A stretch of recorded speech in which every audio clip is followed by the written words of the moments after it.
Hello जी, welcome back everybody to my YouTube channel from Pakistan. आज हम देखेंगे एक और वीडियो। पहले हमने एक वीडियो देखी थी, वो थी मुंबई के। जो मुंबई का मैप था उसका हमने ब्रेक डाउन देखा था कि मुंबई, पुराना मुंबई कैसा था जब बॉम्बे था, और अब वो मुंबई कैसा है। फिर वो एक ओवरऑल ज्योग्राफी हमें समझ आ गई थी कि मुंबई है क्या। और आज की वीडियो भी इसी तरह से है, और वहीं पे आपने मुझे रिकमेंड की थी कि ये आपने देखनी है। और ये है जियोग्राफी नाउ, एक सीरीज़ है यूट्यूब चैनल पर, जिसमें वो बहुत सारे शहरों की और मुल्कों की जियोग्राफी के ऊपर बात करते हैं, अंडरस्टैंड करते हैं। तो इस वीडियो में हम देखेंगे जियोग्राफी नाउ इंडिया के, उनकी सीरीज़ में इंडिया को किस तरह से प्रेजेंट किया गया है, और हम अंडरस्टैंड करने की कोशिश करेंगे। और हाँ, जैसे मैं हर दफ़ा आपको बोलता हूँ ना कि मुझे कन्फ्यूजन रहती है इंडिया की स्टेट्स की, शहरों की, साइट्स की, कौन सी जगहों पे क्या चीज़ है। इस वीडियो के बाद मुझे बड़ी हेल्प मिलने वाली है। और अगर आपको भी इस वीडियो में इंटरेस्ट है तो आ जाएं, मिलकर ये वीडियो देखते हैं, फिर इसके बारे में हम बातचीत भी करेंगे। Let's start this video together. Encroached upon the giant India. Some of you have been waiting a long time for this episode. I'm just gonna say straight up. You all know India is incredibly complex and diverse. Even या Indians have trouble understanding their own country. Obviously, I won't be able to हाँ, scratch even the surface in this episode, but I'll try my best. A lot of you Indian geography peeps have helped me along the way, so thank you. And without further ado, let's begin. Let's begin. It's time to learn geography now! Hey everybody, I'm your host Barbie. This place doesn't even need much of an introduction. Everybody has heard of India. It's big, it's loud, it's colorful, and most importantly, it has a plethora of confusing territorial anomalies that I just can't wait to cover. Here we go.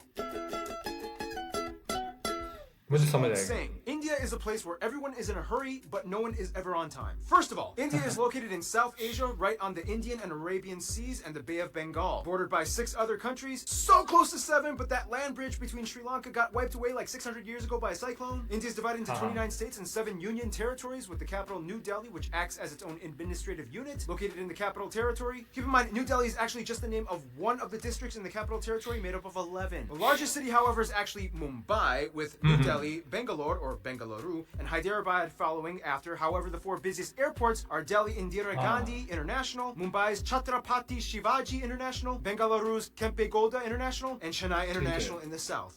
You know why I'm smiling. This is my favorite part of any episode we ever make. Territorial anomaly time. India is loaded with strange borders and deliciously complex demarcation lines. First of all, what exactly is a union territory? In the simplest way I can put this, union territories are places that are too distinct to be incorporated into a state, but too small to have their own local governments. The first one, of course, is the Delhi National Capital Territory, where the capital lies. Chandigarh is a post-independent city constructed to replace Lahore as the capital of the Punjab area after it was split up between India and Pakistan. Then you have the island territories, the smallest one, Lakshadweep, and the Andaman and Nicobar Islands. The Andaman Islands being home to one of the last uncontacted people groups on the planet, the Sentinelese tribe, whom have been hostile to visitors and are therefore left alone, as well as the Nicobar Islands, which actually used to be a short-lived colony of Denmark. Finally, the 3 remaining territories are former European colony towns and ports. Dadra and Nagar Haveli, Daman and Diu, which are separated by about 200 kilometers across the Gulf of Kambat, and the most confusing union territory, the French-speaking Puducherry, which is actually split up between 4 district cities across India: Karikal, Mahe, Yanaon, and Pondicherry. Pondicherry is strange because it has 11 enclaves within the Tamil Nadu state. And in this area, you can also find the experimental hippie-ish commune with a little bit of controversy. Look it up. And don't forget, here, the eastern states, also known as the Seven Sisters, are connected by this incredibly narrow 27-kilometer wide pathway known as the Siliguri Corridor. This pathway is like a crucial artery that completes the India puzzle, or so you would think. Now let's discuss the juicy stuff. Now, in the China episode, I already talked about the disputed areas with India, such as Aksai Chin and Arunachal Pradesh. The latter pretty much just belonging to India, as it's almost completely inhabited and operated by Indians. So let's move to the other disputes. Now, as of 2015, the Bangladesh episode is already outdated, as India and Bangladesh have finally come to an agreement over the frighteningly complex former enclave-exclave dispute. In the end, India only lost about 40 square kilometers of land to Bangladesh, and now only a few enclaves and exclaves exist. Now let's head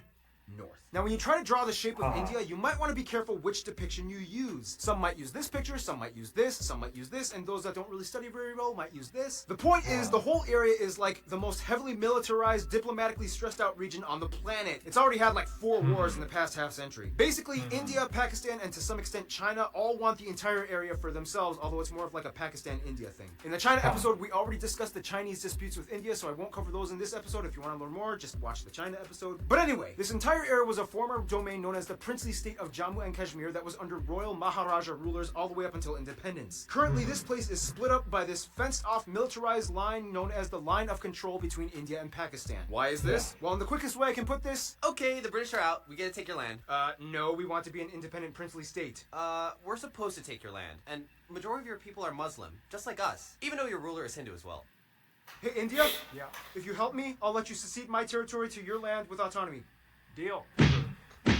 Ha! Your problem now! I love how Mike played India. He totally represents India. Oh, and keep in mind, Pakistan's capital, Islamabad, is less than 80 kilometers away from all that drama. The line of control meanders through the mountains until it stops at a point called NJ9842. This is where things get really crazy, because from there you hit the Siachen Glacier, the second longest non-polar glacier in the world, and this is pretty much the dead man zone. After point NJ9842, you hit the actual ground position line, a series of military outposts that extend all the way to the Chinese border. That means everything in this area is ground zero for the Indo-Pak tension. And you know, the crazy thing is there's actually literally small towns of normal, regular civilians living in these areas high up in the mountains, many of which just go about daily life, going to work and raising their families. Otherwise, they have a river dispute with Nepal and various river islands disputed with Bangladesh. Outside of all the dispute stuff though, India not only has the world's second largest road network and 3 of the world's top 10 megacities and their own space program, but they also have a copious abundance of landmarks and notable sites, way too many to list, but some of the ones that you guys, the Indian geography peeps, have told me to mention include places like the abandoned Danush Kodi Ghost City, Golconda Fort, the 4 pillars of Charminar, the Ajanta Buddhist art caves, the Ellora monolithic ruins, Mandu Fortress, the Golden Temple, which feeds over 100,000 people a day, the Gol Gumbaz Mausoleum, the ये सारी चीजें आपने मुझे बतानी Post, है। the ruins of Hampi, the hill देखेंगे forts हम। of Rajasthan, Shatrunjaya Hill, which is basically like a mecca for Jains, the Temple of the Bodhi Tree, Jal Mahal, Bangart Fort, the most haunted place in India, Mahabat Maqbara, and keep in mind, just like in China, you can find a Great Wall of India in Rajsamand. There's also the Paritala Anjaneya Temple with the largest statue in India depicting Hanuman, and at over 150 acres, the Sri Rangan Attaswamy Temple, the largest Hindu temple in the world. Oh yeah, and there's also that building with the stuff in the thing, whatever. Anyway, we could go on for centuries talking about India's rich constructed domicile, but what it lies on top of is even more fascinating. हाँ वो क्या है? Now, don't make this mistake. I'm going to India. All I need are my sandals and sunscreen. Now, as the 7th largest country in land area, India has a wide range of landscapes, climates, and elevations that all contrast from one corner to the other. First of all, let's talk about the north. India sits on the Indian tectonic plate that essentially smashed into the Eurasian plate, which in return created the largest mountain range in the world, the Himalayas. The force is so strong that it's estimated that the Himalayas grow about 2.4 inches or 6.1 centimeters every year. There's also where you can find Kanchenjunga, the tallest mountain in India, or the 3rd in the world, right on the border of Nepal. Keep your eye on these mountains. These are pretty much the source of most of India's major rivers that give life to the whole country. That's why India takes these mountains so seriously. You can also find the largest natural lake, Wular, up in the Jammu Kashmir area. Below the Himalayas, you reach the North Indian River Plain, sometimes referred to as the Indus Ganga. This is the most fertile part of India where the most important rivers like the Ganges and its tributaries flow. Heading a little south, you reach the Satpura and Vindhya ranges that pretty much divide North India from South India. On each side, you get the West and East Ghat mountains, which in return creates this massive triangle thing called the Deccan Plateau. This place is moderately forested, especially in the east, in the Chotra Nagpur Plateau,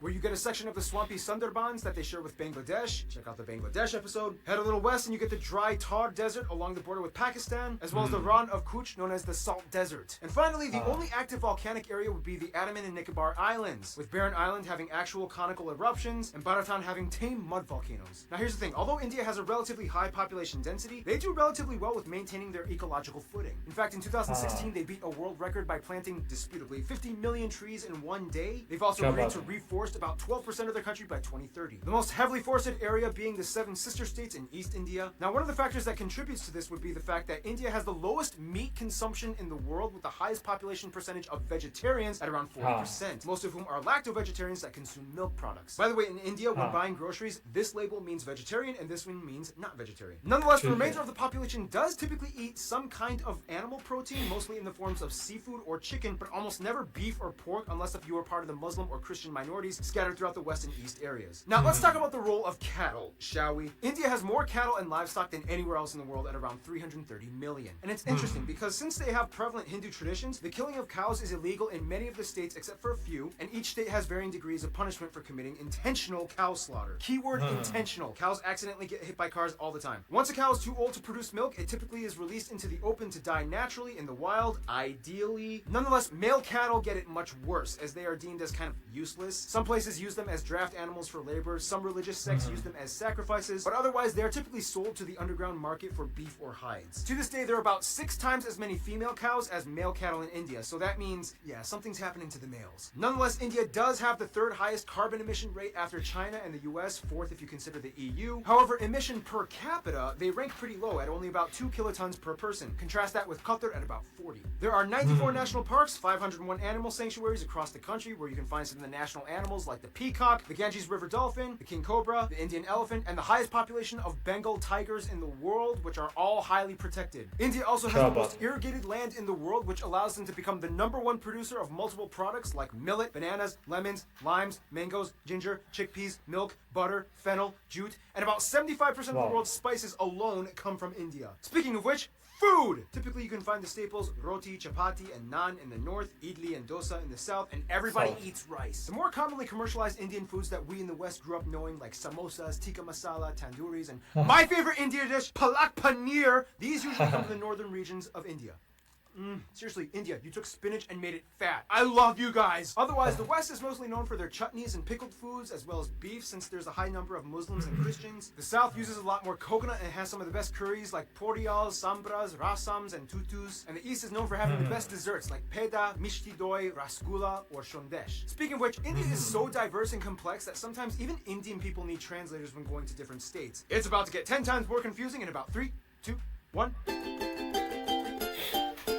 Shashti Tharoor once said, in India, we celebrate the commonality of major differences. We are a land of belonging rather than blood. First of all, India has a population of about 1.3 billion people and is the 2nd most populous country in the world after China, with about 18% of the world's population. About 72% of the country is Indo-Aryan and a quarter are Dravidian, and the majority of the remainder are Mongoloid, Asian, and other people groups. They also use the Indian rupee as their currency. They use the type C, D, and M plug outlets, and they drive on the left side of the road. By the way, technically it's illegal for these banknotes to leave the country, but you guys have sent me a lot of them for fan mail for Fan Friday videos, so I don't want to go to jail.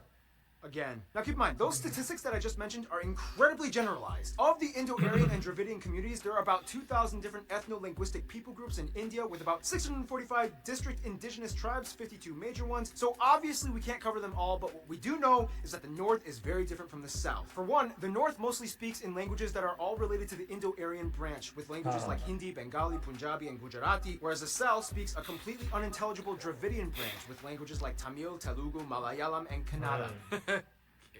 Otherwise, there's also pockets of Sino-Tibetan and Austroasiatic languages spoken in the far north and east. Wait, so how do they all, like, communicate with each other? Great question. Although India does not have an official language, there are 22 recognized national languages, and of these, 2 are the most prevalent, taught in schools and used by government officials, Hindi and English. And very often, these 2 are like mixed mid-sentence. It's weird. Don't be surprised if you hear someone speaking Hindi and then suddenly finishing off in English. It's like... And I was like, what this? And I was like trying to, like, why are you even trying to do that? I know, right?